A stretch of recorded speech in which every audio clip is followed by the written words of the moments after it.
Yep, my battery is dying. Darn it.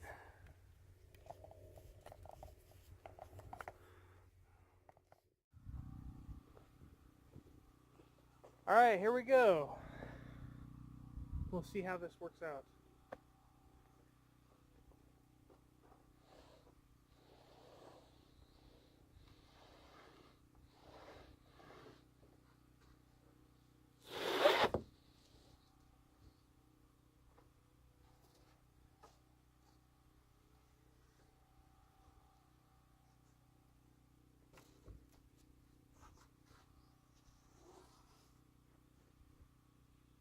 Scary.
I'm very excited about this.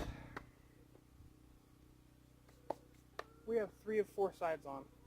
Now I need to take a measurement along the back, see how high the end wall needs to be, make a cut on the siding, put those 2 pieces up, and then I need to cut the triangle on the top there. Almost there. Alright, so here we are again, over at the other side. This entire stud right here didn't have any screws in it.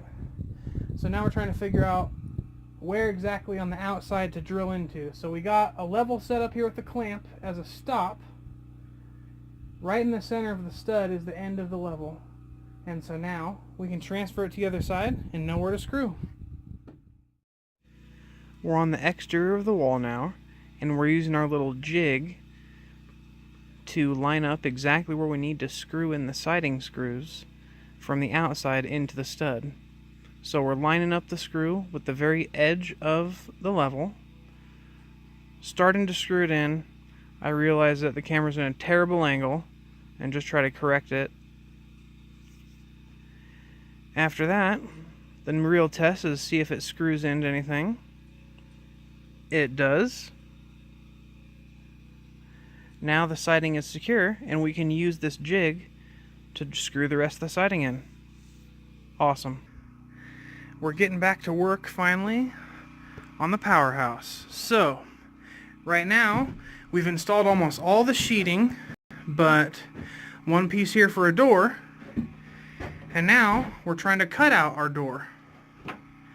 So what I've done is I've taken panel nails and driven them in the corners of the framing right around the door. Okay, there's one there, one down there, and there's also one right here. Okay, and that gives me points. So in the future, the hinges are going to be on this side. From the outside, they will be to your right as you walk in. The latch of the door will be over here, and the doorknob will be here. Okay, so when you're exiting the structure, you'll walk up, grab the doorknob with your left hand, and push it out and into the world. Okay? So, I'm going to take this line and move it in 2 2x4 widths over, which is 3 inches. That's because I want the door siding piece to be flush with the surface where the latch goes. On the top, I'm actually going to leave it right where it is because I want the top to be higher by 1.5 inches. This is going to be good for rain.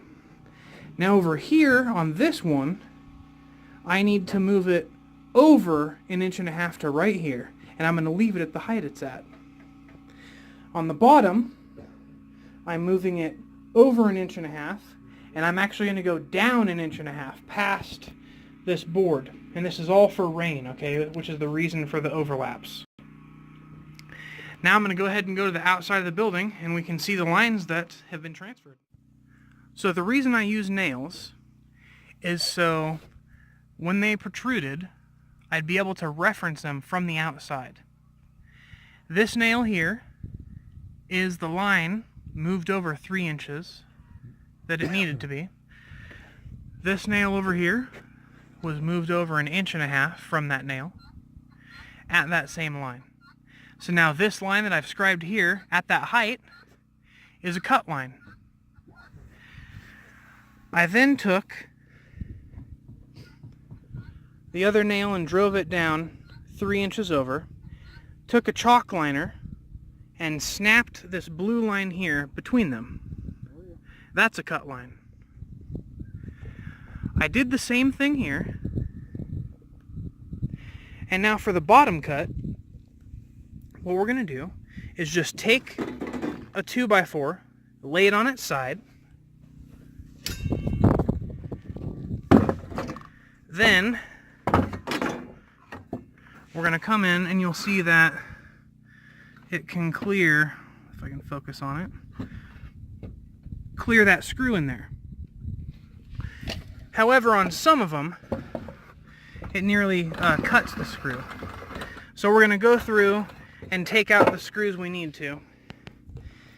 And then we'll have made our 4 cuts for the door in the form of a skin that can be applied and installed to the door that we're making. So that's a way to save on a little material and also have it blend in pretty nicely with the existing siding. Just reuse the piece we're cutting out. Just with the little modifications to the dimensions, it can include the, I want to call it like a rain splash barrier essentially. So this here's the door we're building. The building's short, too short for an actual door, so we just decided to throw one together. We could have, I suppose, you know, made it taller to accommodate a standard door, but then we would have had a lot of other work. So what we're missing on this is a cross piece going here and then a diagonal going there. As soon as those 2 pieces are installed, the door will be good to go, and we can go ahead and drill the holes in this face and the side of that 2x4 for the actual doorknob and get this structure finished up. As soon as I cut this siding piece off, I'm going to turn around here and install this piece of siding to seal the end up. It's almost there. Alright, so now what I'm doing is I got this cut guide here. You know, how do you cut a giant vertical line?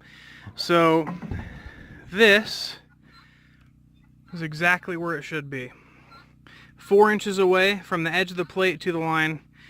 I mean, if it's not super precise, it's not really a big deal, but I'm hoping I can at least get it close. So I've clamped a board up there, measured away 4 inches from the line, clamped it, and now what I got to do is I need to screw this in at the bottom plate so it won't move when I'm cutting with the circular saw. Alright, that first cut is a success. I'm waiting to complete this line right here until I know the horizontal line that it's going to connect to.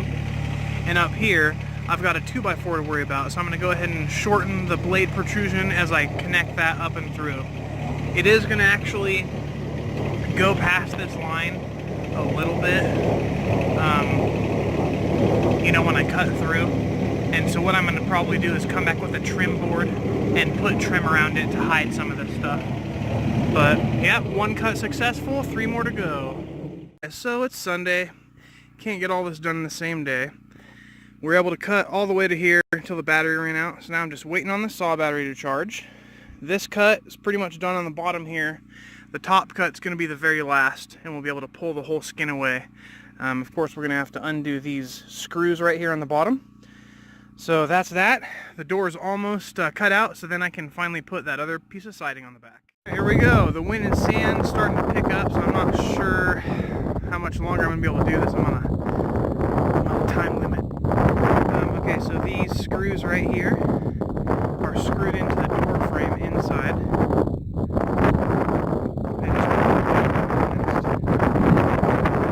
Let's go check it out from the inside. So I got 2 pieces of leftover siding broken in half and raising the door off the floor because we're going to put a threshold and a rubber seal.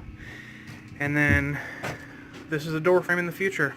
So now I just need to put a cross brace for where the latch is going to go and then put the diagonal down for the wobbly brace. Okay, there's just a slight issue with the design that we have of the door. So we were just going to come across here with one horizontal piece where the latch went and then go with the diagonal. However, if you see more here,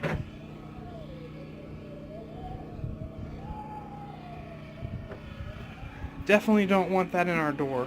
So we need a way to like maybe put a 2x4 in the center, which will then push this closed, you know, which stops the wind coming through that.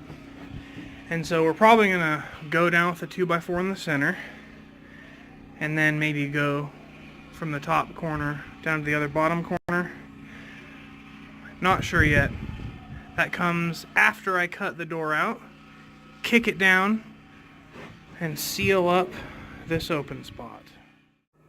Sandman, I don't know if that's actually a bed for you, but it's an awesome off-the-floor contemporary floating cat bed design. Alright, so now's a test. We get to see if I can kick the bottom and anything breaks off. Nope! Not scored deep enough. Almost there. That's the flap. Works. Now I just gotta cut the top. Yep. And then it'll be a door. Alright, so the wind is waking up, and I don't think we're able to do anything else today, but the door's cut out, and the back of the siding is installed. So hooray for that. Happy Sunday, everyone. Now the last step is going to be for the finishing of the door and the finishing of the roof.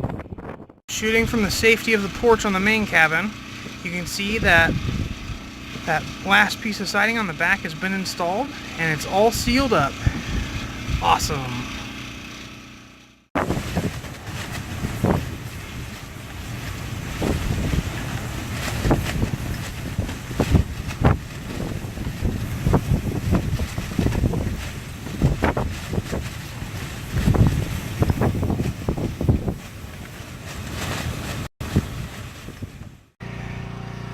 Okay, so I leveled this yesterday before the windstorm, and the house actually started rocking and the door stuck again.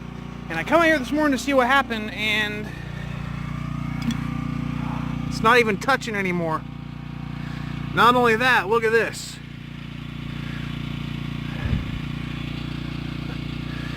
Dug under it. Alright, so you think that's bad? Check this out. Look at this.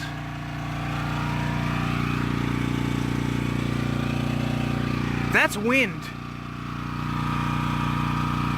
My truck almost sank like half a foot because of the wind. Can you believe that? This is why wind is dangerous and why I need to get our cabin on those concrete pads. Soon. Tomorrow, actually. Here we go. Here's what I wasn't able to show yesterday during that crazy windstorm / sandstorm. The back is buttoned up. The sides need to be cut still for that angle in the rafter. But there's a door! I tried to pull it off in the windstorm and I almost got taken away by not by Mary Poppins, like Mary Poppins. And so I let the door sit there. Wasn't going to try to handle a giant parachute in that wind. There it is. Awesome. Now, got to trim the door, frame the door, install the hinges, put the roof on, trim the sides. Ah, it is getting there. What happens to my door threshold after a windstorm?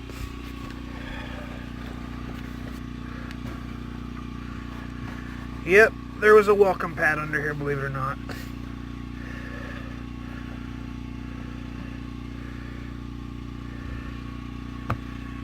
That's a lot of sand.